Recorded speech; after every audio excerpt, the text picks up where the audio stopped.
Hey everybody, I have not been on here to do a video for a long time, and I'm going to keep peeking this direction periodically because I'm keeping track of the NBA play-in tournament. And I'm actually watching the Clippers and New Orleans play right now. And the winner out of this one plays my Suns, so I'm super interested in who's going to win. PG's not playing. He's out with COVID. He's into COVID protocols is what they said online. I guess the Clippers, when I first heard the news, I was like, hell yeah, I'd rather play the Pelicans than the Clippers. But I don't know. Clippers are hanging in there pretty good. They have the entire season not having Paul George basically or Kawhi Leonard, so they have a lot of experience. So they might pull this one out. Who knows? And then, Paul George does make me a little nervous. He's one of those guys that can go off for a lot of points and definitely put a scare in the Suns. And I really want my Suns to win a chip this year. We were that close last year, and it just bugs me to no end that we couldn't seal the deal.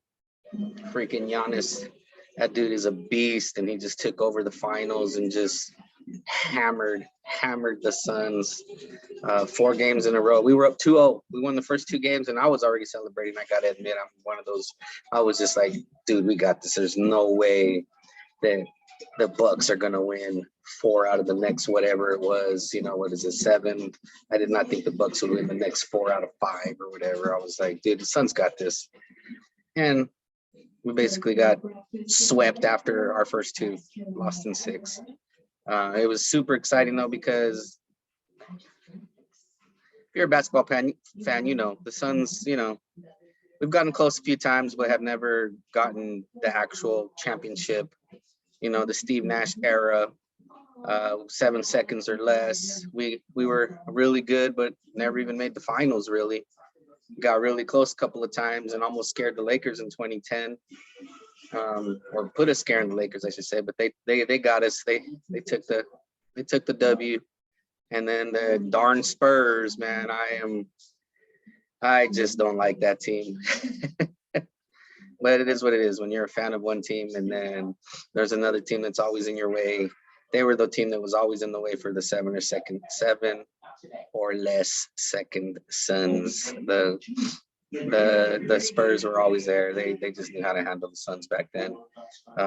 There was that one series where, Boris Diaw and Amari Stoudemire got suspended for what I thought was questionable, being that there was a couple of guys on the Spurs that I thought did the same violation. But hey, that's a long time ago now. That's neither here nor there. Suns didn't win. And here we are. All these years later, still no win. Go back to 92, 93. We had Sir Charles and KJ and Dan Marley and all them guys.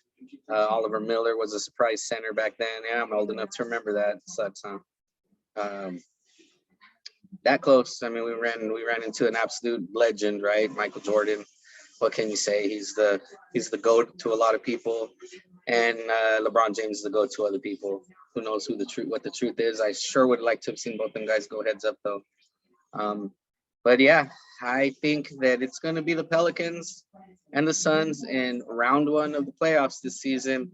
And I think the Suns will handle them. I think, the Pelicans got Ingram and CJ McCollum.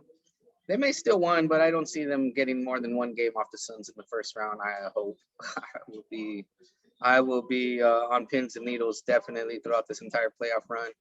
Got season tickets this past season, went to a bunch of games, picked up some playoff tickets. Not sure how many of those I'll actually go to, but those are expensive. But man, I am excited. So right now, oh yeah, looks like the Pelicans are up by like 16 right now. So let's see. That TV is a little far for me. So let me look up the score here real quick. New Orleans Pelicans 43-29. I think it's going to be the Pelicans against the Suns. I don't think the Clippers are going to come back and get this one. Anyways, I'd really like to know what you guys think. If it's the Pelicans, are the Suns going to be able to handle them? And then what about some of the other first round playoff series? Which team are you most afraid of? And mostly in the West. I'm not really an East Coast guy until the finals. I don't pay a lot of attention to the East Coast. But let's see, our first round playoff tomorrow, game 1, Jazz and the Mavericks. I don't know. I haven't watched either team too much, but I really think that the Mavericks, I think they're going to beat the Jazz. I think that, Luka's not playing. If Luka was completely healthy, I'm going to go with the Mavs. If he's only hurt for one game and then comes back and plays the rest of the series, I think they win. If no Luka, then the Utah Jazz wins. So I'll do a Skip, hedge my bets there. Skip, Shannon, undisputed. Skip's always like, hey, whichever team scores the most points is going to win the game, unless the other team scores the most points and then they win, and then I'm for that team. He's always doing that stuff. So I'm going to do the same thing with the Mavs and Jazz. Luka plays, Mavs win. If not, Jazz win.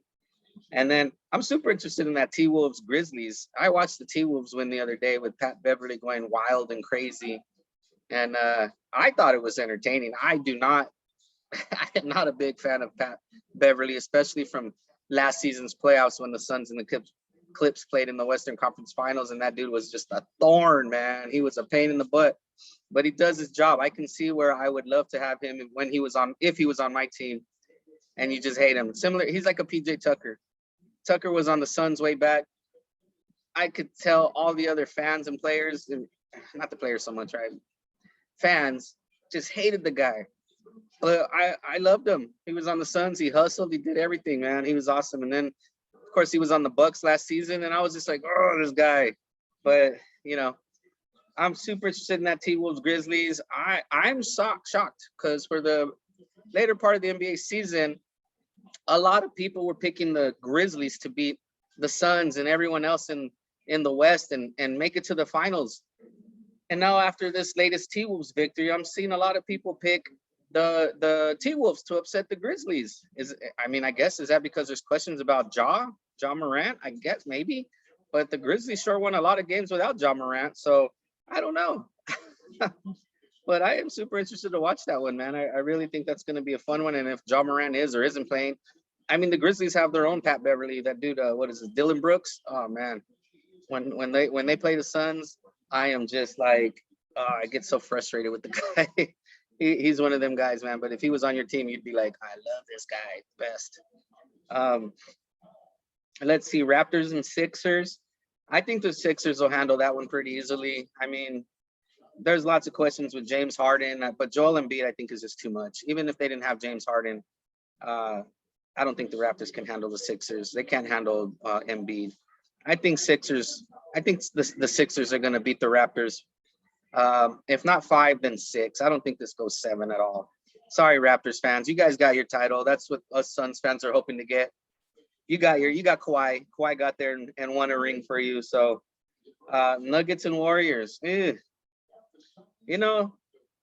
Nuggets, I sell houses, and I'm also licensed in Colorado, so I go back and forth a lot to Denver.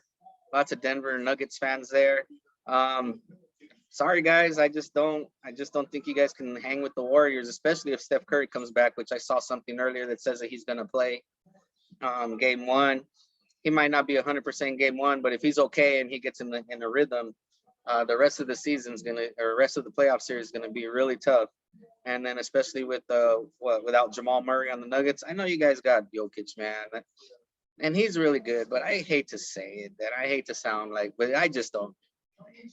He's really good, man, but he's not like, he doesn't take over, man. I don't know what to say. I could bite myself in the butt, and the Suns may run into the Nuggets at some point, and Jokic may run all over them.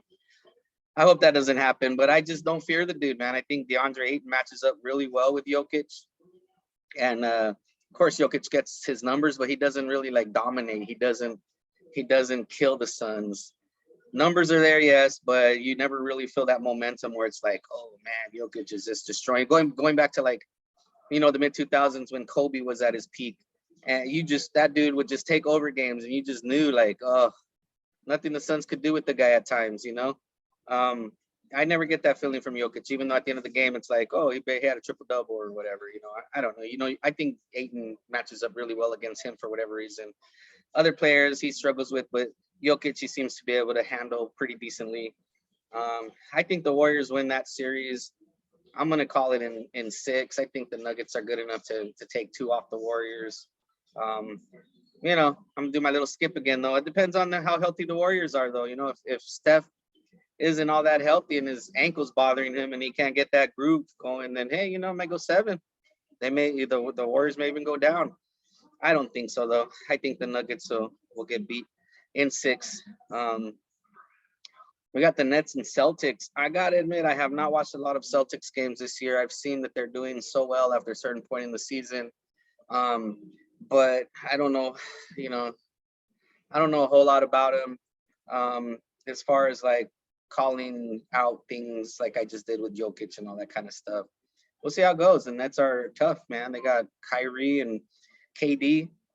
Dude, if Ben Simmons comes back too, that's going to be super tough, especially if Ben Simmons is actually 100%, which who knows whenever that'll be. But I say the Nets win that one, man, probably in 7. I'm going to say the Nets win in 7 for the first round against the Celtics. Let's see, Bulls and Bucks. Sorry, Bulls fans, you guys are pretty good to start the season, and DeMar was pretty good for a long while there, but I see that, you guys have come down to earth, at least in my estimation. So I'm going to say Bucks. I think Bucks easily handle that one. May go 6. I don't think so, though. But Bucks win. So, yeah, man, I'm super excited for this playoff series, for these playoffs. Probably more so because my Suns are good. I know, when they're not so good and you're kind of like, it doesn't hit the same way. You watch the playoffs with a different vibe. You enjoy it. I love basketball. I've been playing it my whole life. It's like the best sport in my eyes. I love it, but I just don't. When the Suns aren't that good, you don't look at it the same. Or when your team, I guess your favorite team is good, you don't look at the same. I know there's a bunch of Lakers fans out there right now that are like, whatever, we'll watch, hope for some good basketball, but Lakers aren't in it, so why are we gonna watch? I hate the Lakers too, by the way. They're up there with the Spurs for me. Spurs and Lakers 1 and 2 as far as teams that I hate. But hey, why? Because they've always beaten the Suns. What can I say? You know what I mean? We battled with Kobe, and when they had Shaq, he used to just drive me nuts. Granted, when the Shaq and Kobe were together, the Suns weren't really that great. I think we had a couple of decent seasons where we had like Penny Hardaway and stuff, Jason Kidd. But we weren't a real threat. But still, it's, when Shaq's turning and throwing elbows in your center's chest and dunking, and then they call a foul on your center, you're like, what the hell? Very frustrating times. Long time ago again, showing my age. But yeah, man. So those are the playoffs, round 1. I know that I'm missing some teams here, but these won't be the last videos I do. So I see the Hawks. Clint Capella exits the playing game with a hyperextended right knee. I caught the end of that game. Hawks are one of those teams that are like, what, they got hot in the playoffs last season. You know what I mean? So I know their regular season wasn't all that great this year, but you never know, dude. Trae Young is one of them guys. Like, he's like I want to say mini Steph Curry, like a Steph Curry different revision. I don't know. He's there's Intel and then there's Texas Instruments. I don't know how you want to put it, but he can go off, you know what I mean, and definitely get hot and carry a team. I think it'd be really cool though if I was gonna say this, but then it would affect my son, so maybe I shouldn't. But if Zion came back and played, but I don't think he'd have a real big impact, even if he did. He's too far out of it, hasn't played in a long time. The dude's really good. He probably would put up some decent numbers, but I don't think he would do that great. So, yeah, I can't wait. Suns, and I'm going to go with the Clippers losing here because I'm still watching this game over there, kind of. I've been hollering at you guys now, but it looks to be 50-38 right now with, a few minutes left in the second quarter. Yeah, it's not an unsurmountable lead, and it's not even halftime yet. Clippers have Reggie Jackson. Clippers have Morris, one of the Morris twins. Again, I'm an emotional Suns fan, man. So I understand that the Suns organization has been looked at in certain ways, and the Morris twins definitely called out the Suns.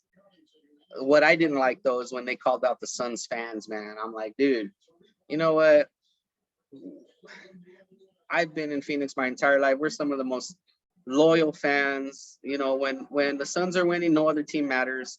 I mean, granted, we got our Arizona Cardinals too, and I'm a huge Cardinals fan as well, man. But there's just something about when the Suns have been here since the 60s, man. The Cardinals came in the 80s from St. Louis. So the Suns were expansion from here. So it's our team. Cardinals came from somewhere else. Granted, they've been here a long time now. So I'm a huge Cardinals fan. But when the Suns are on top, dude, there's like no other feeling. The Suns fans here. Hey, dude, every city's the same. When your team is struggling, fan attendance starts to dwindle. Things start happening that way. The other opposing team's fans start filling up the air. I went to a game. I can't even remember what year it was, but the Suns were really bad. Maybe 2012, 13. I can't remember. But the Spurs came to town. The Spurs of all teams, you know what I mean? I don't view them as a team that has a bunch of traveling fans or a bunch of, you know what I mean? Like I feel like, you know, Lakers do, you know, Green Bay Packers fans. Like there's some teams that there's just their fans are everywhere. Spurs, I never saw them that way. I know that they have their loyal fans. I get it, but they filled up the entire arena, man. And then the Spurs, of course, smacked the hell out of the Suns that game. I can't remember what year and everything. I don't even know. Maybe it was when we had Gordon Dragic and all them still. And I stood there just watching all the Spurs fans cheering. It was literally like going to a Spurs game. I've never been there into San Antonio to go watch a game, but it was 80% Spurs. The crowd was cheering. I get it. I saw that shortly after that. That's when like the Morris twins made some comments about the fans. I get it, man. But when your team is struggling so much, it's hard. It's hard to go to the games and still be all good. I'm hardcore though, man. I follow them every season. So good or bad, I'm right there. I'm either struggling and hating life, or I'm loving it like I am these past 2 seasons. So since the bubble, man, when they went crazy in the bubble, I was like, what's happening here? Because even that season, Suns were struggling, right?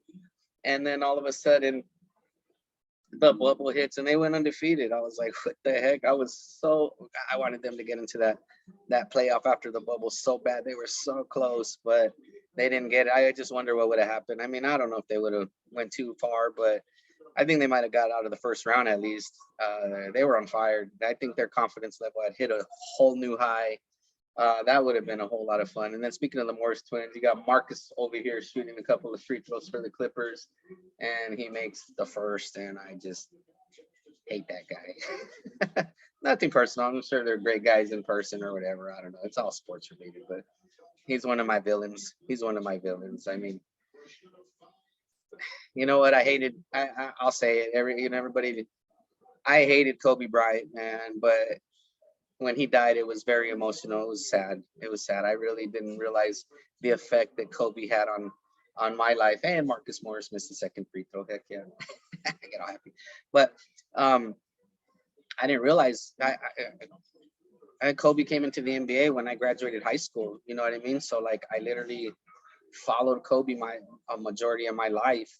And then so when he died, he was like the villain. You know what I mean? Like he was like the villain in my life for the Suns. You know what I mean? And, there was always a healthy respect, though. I mean, he used to kill the Suns. What can you say? I think that he should be considered in the GOAT conversation. I don't think he gets enough respect, surprisingly enough, for his basketball. It's always just Jordan and LeBron. And there was some seasons there where Kobe was right there. But I wanted the Suns to kill him so bad. And forgive me for using that term because I understand. It's just one of my vocabulary words that pops out. Forgive me, but I just wanted the Suns to destroy him. You know what I mean? Like, and then he would come through. There was that one playoff game where he hit that last second shot, came, across the court. I think it was like 06. The Lakers inbounded late.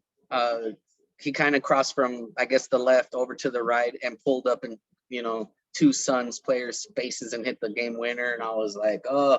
So then when Tim Thomas hit that shot, that three, and then started pulling his jersey aside, oh, Kobe used to do that, right? So I was so excited, like, hell yeah, take that Lakers, take that Kobe. But when he died, I was sad, man. I really was surprised how sad I got. And I realized what a impact and effect he had. He was a constant presence, I guess. You know, you never met the guy or anything, right? Don't know any of these NBA players. He was a constant presence. I'm always watching basketball and things like that, following it closely. So yeah, I was pretty sad, man. I was really sad. But anyway, yeah. Hit up the comments, man. Let me know what you guys think as far as like who's your playoff picks and things. I'm picking the Suns to go to the finals, man. I think the Suns, and I think the Bucks, man. I think it's gonna be a rematch, to be honest with you. I could be wrong. You never know with these games, man. The players can go off. Kevin Durant was that close last season to taking the Bucks out very early, so he's in there again, and he's healthy, and they got Kyrie, so you never know. But Giannis is a beast. That dude is an absolute beast, and I think he's even better this season than he was last season against the Suns. So that scares the hell out of me. But we got some additional height to help out. We can only do so much against that guy, but we brought in JaVale McGee and Bisbee. Busy's not quite as big as centers go, but he's a big, strong guy, man. So at least he can push some people around and not make it so easy. And then we got some people. We got Cam Johnson, who's significantly improved, and we got some people that can go out and Portis has turned more into a perimeter guy. I feel like when I've watched the Bucks, I could be wrong. I don't watch every game, but he was very much perimeter oriented in the finals. You know what I mean? As far as offensive goes, I mean he goes in there and bangs. I know that, but so we got some guys like Cam Johnson's a lot bigger than what people think. So and he's taking it to another level. Hopefully he gets the rust off from this latest quad injury he had, so that way he can I think he can be the person that could counteract Portis pretty good, to be honest with you. He's got the size, and he can give Portis fits on the other end because he can drop that three, and if you come close he can go right by you and dunk that ball. So people sleep on that little dribble drive he has, and then he goes up and bam, dunks it in your face. So yeah, I'm gonna go ahead and probably wrap it up here, and let me know, man. I am super excited for the playoffs. Suns and Bucks, I think, in the finals. Give me your thoughts in the comments. All right. I look forward to hearing from all of you guys. All right.